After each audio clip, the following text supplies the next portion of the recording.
Chapter 17. As soon as school left the next day, I ran to my locker. I stuffed the books I needed for homework into my backpack, pulled on my blue parka, and ran out to the playground to meet Iris. Was I a little pumped up? You guessed it. I couldn't wait to take Iris shopping for baking supplies. I'll help her carry it all back to her house, I told myself, and then maybe she'll ask me to help her make things for the bake sale. Iris and I will work together. No girl had ever wanted to work together with me. When Brittany Hopper found out I was going to be her lab partner for Wagner section, she stayed home from school for 2 weeks. I had to cut my frog all by myself, and of course I made a disgusting mess of it. But Iris was different. Iris was new. Do they give prizes at bake sales? Probably not, but if they did, I'm sure Iris and I could win one. And then the other kids in the school would see that I'm not such a loser. These were my thoughts as I made my way to the back of the playground. I had big plans. Big plans. But my plans never came true. No chance. Because I never met Iris. I turned to the school to look for her, and Ward, David, Jared, and Brenda jumped me from behind. "Hey, let go!" I cried. I tried to squirm free, but they swarmed over me and dragged me off the playground. "Let go! What are you doing? Give me a break!" I screamed. I twisted and kicked, but I wasn't strong enough to break free. They dragged me into the woods across from the playground. My sneakers scraped and slid over the carpet of wet, dead leaves.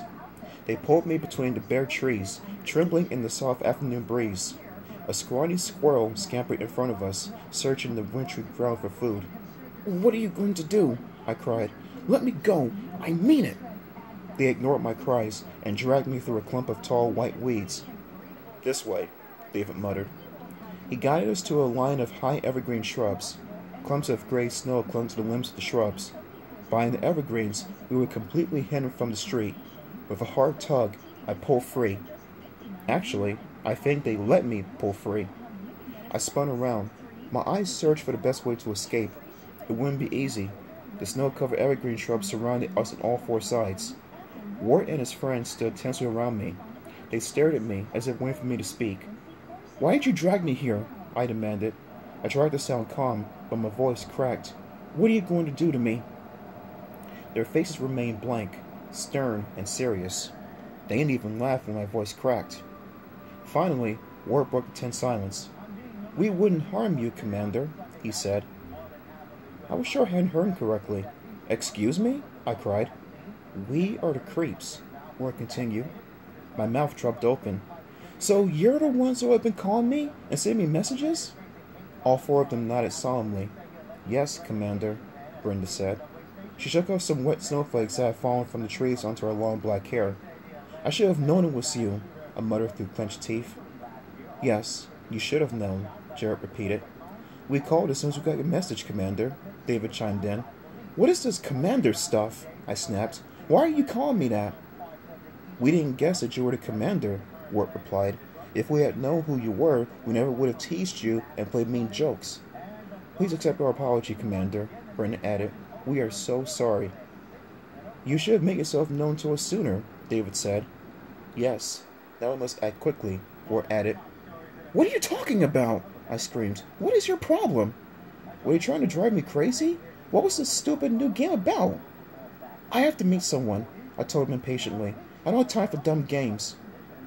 Some kids in my school were into fantasy games. They spent hours and hours role-playing characters in different fantasy worlds. You know, with dragons and elves and things. But I never saw Ward and his pals playing those games. So what on earth did they think they were doing now?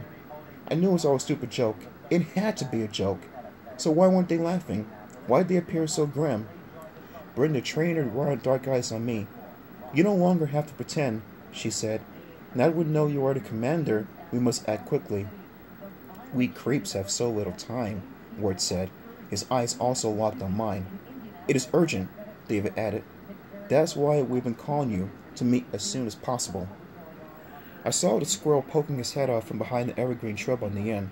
I wonder if I would make a run for it. Could I escape? "Commander, we cannot understand why you've been delaying," Brenda said. "Guys, this isn't funny," I started. They nodded solemnly. "We know," Jared said softly. "We have so little time to complete our mission." "Mission? Had they all totally lost it? How long had it taken them to dream up this dumb joke?" Did they really think I would buy it? What is the point of this? I demanded. The identity seeds will grow stale in 1 week, Brenda said. We have so little time to plant them, David added fretfully. So little time to turn everyone in the school into creeps. Seeds? Plant seeds? I laughed. What else could I do? I laughed in their faces. Am I going crazy? Or are you? I asked. If we do not plant the seeds in time, Wirt started, but his voice trailed off before he finished a sentence. Brenda picked up where Wirt left off. If we fail to plant the identity seeds, she said, keeping her eyes on me, our mission will fail. Wirt placed a hand on my shoulder and gazed at me solemnly. And of course, Commander, you know what will happen to you if the mission fails. He made a slight motion across his throat.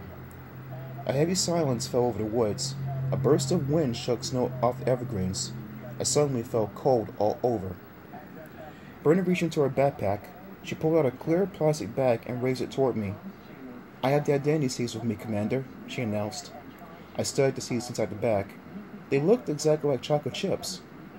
As you know, Commander, every student must eat a seed, Wirt said. It only takes one seed to turn a human into a creep. The creeps must rule, Jared declared loudly. Humans are the past, Brenda cried, raising the bag of seeds high. Creeps are part of the future. All four of them cheered, and as they cheered, they began to change into monsters. This is getting fucking good. Chapter 18, next time, peeps.